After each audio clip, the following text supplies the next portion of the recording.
Share करें on court reporting. और मेरी गुजारिश है कि मौजू जो हमारा आज का है कोर्ट रिपोर्टिंग, उसके चैलेंजेस, उसके पर्पस, ऑब्जेक्ट, उसके हवाले से हमें एड्रेस करें।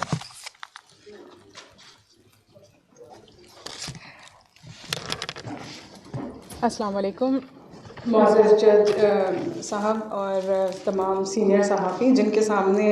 हम ख़ुद को बोलने के काबिल भी नहीं समझते, लेकिन बहैसियत कोर्ट रिपोर्टर, और अब चूँकि कोर्ट रिपोर्टिंग में एक गैप आया है, मैं बाहर हूँ और कोर्ट रिपोर्टिंग से बाहर जब कोर्ट रिपोर्टर्स के काम को देखती हूँ तो मेरे व्यूज़, मेरे ख़यालात अब ज़रा मुख्तलिफ हैं। अब जो मैं आपके सामने अपना ख्याल रखूँगी वो एक आउटसाइडर का होगा, और ऐसा आउटसाइडर जो कोर्ट में बैठ के पहले तजुर्बा करता रहा कि हमारा जजेस के साथ और वकला के साथ साथ हम सहाफ़ियों का फोकस क्या था और क्या होना चाहिए था।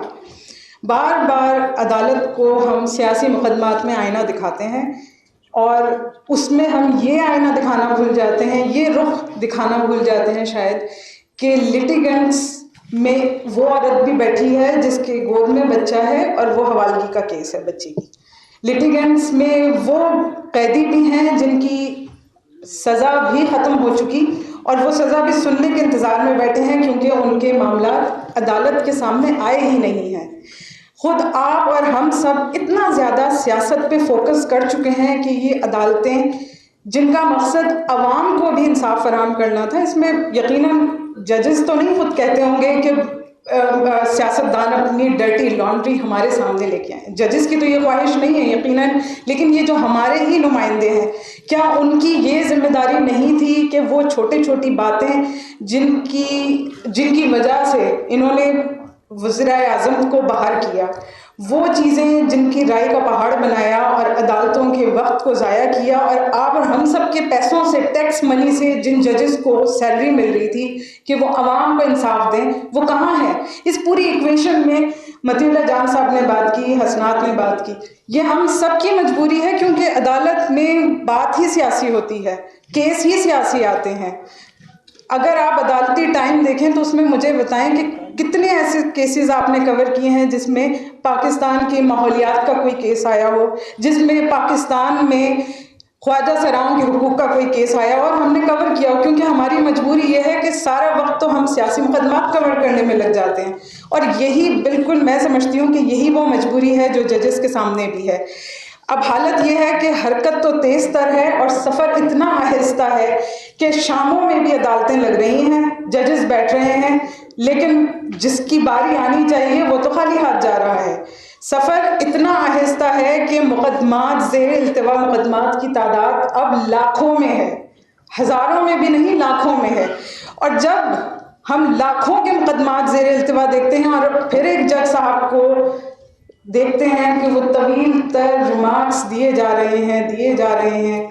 तो फिर एक कोर्ट रिपोर्टर की हैसियत से मेरा ख्याल है आप और हम सब की ये जिम्मेदारी है कि उनको बताएं कि भाई आपका टाइम कीमती है और मेरे और हम सब के पैसों से आपकी तनख्वाह दी गई है और आपको इसलिए बिठाया गया है कि आप खामोशी से सुन के एक ही बार में बोलें और वो बोलना आपका फैसला हो। हम क्यों नहीं याद दिला रहे? हम क्यों उन रिमार्क्स को बना देते हैं कि भाई आज की तो हेडलाइन ये है, सुपर हेडलाइन ये है कि फलां जज साहब ने ये कहा। एक खबर मैं पढ़ रही थी, इंडिया में एक जज साहब ने इलाहाबाद में, उन्होंने जब रवानी में आते हैं तो जज भी इंसान है, सामने सामईन बैठे हैं और रवानी में वो बोल गए कि भाई जो गाय है वो ऑक्सीजन एक्सेल करती है, इतने फवायद हैं गाय के। अब वो बेचारे बोल तो दिए और चीफ जज थे वो इलाहाबाद के, यहाँ तक कि उनको अपने रिपोर्टेड जजमेंट में साइंटिफिक प्रूफ्स देने पड़ गए। जाहिर है फिर उन्होंने टाइम लगाया होगा ना ढूंढने में कि गाय ऑक्सीजन एक्सेल करती है। तो जज साहब जब बोलने पे आए और बोल जाएं, जैसे कि मतुल्ला साहब ने कहा कि ज़बान तो सबकी स्लिप हो जाती है, जजेस की भी, तो उस कहीं भी बात को प्रूफ करने के लिए सोचें कि हमारे और आपके, फिर कहूँगी कि पैसों से जिनको तनख्वाहें एक एक मिनट की मिलती होगी वो ऐसी ऐसी चीज़ों पे टाइम ज़ाया करते हैं। ये इंडिया का हाल बताया भी मैंने आपको गाय का। अब ऐसी ही गाय हमारे यहाँ भी है, और मुक़द्दस गाय के हवाले से कितनी ही बातें होती होंगी, कितनी ही बातें कही जाती होंगी, और फिर उनको जस्टिफाई करने के लिए जजमेंट्स में कितने ही पैरे लिखे जाते होंगे, रिसर्चर्स के टाइम ज़ाया होते होंगे। लेकिन हम